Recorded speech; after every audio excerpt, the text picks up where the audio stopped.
প্রিয়তমা দেখেছি, তারপর হচ্ছে দরদ দেখেছি, তাণ্ডব দেখেছি, বরবাদ দেখেছি, তারপর হচ্ছে রাজকুমার দেখেছি, সবই দেখা হয়েছে। হ্যাঁ, অনেক ভালো লাগছে। তামিল মুভির মতো। প্রিয়তমার পর থেকে, তুফানের পর থেকে সাকিব খানের ফ্যান হয়েছে। ইন্ডাস্ট্রির একমাত্র সুপারস্টার রাইট নাও। ঈদের সিনেমা তাইও, কারণ সাকিব খানের সিনেমা তো অলওয়েজই ভালো লাগে। আবার ঈদে বাসায় এমনিতেও বোরিং লাগে না, এই জন্য দেখতে আসা।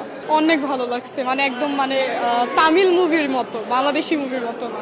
সব মিলাই তো ভালোই লাগলো, একটু একটু তো থাকে, কিন্তু সব মিলিয়ে পারফেক্ট। সাকিব খানের এগুলোর পর, প্রিয়তমার পর থেকে, তুফানের পর থেকে আসলে সাকিব খানের ফ্যান হয়েছে। এর আগে সিনেমা সাকিব খানের দেখা হতো, কিন্তু তখনও ভালোই লাগতো, কিন্তু প্রিয়তমা তারপর তুফানের পর থেকে একদম ফ্যান।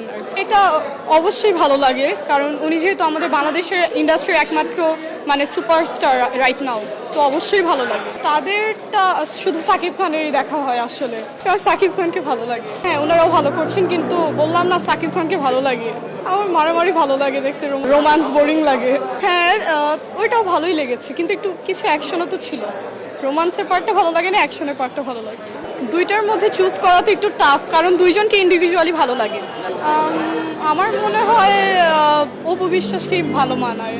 হ্যাঁ, অবশ্যই। তো আগের থেকে এখন সাকিব খানের মেয়ে ভক্ত অনেক বেড়েছে, কারণ তার এখন যে লুকস, ওইটা আগের থেকে অনেক ডিফারেন্ট।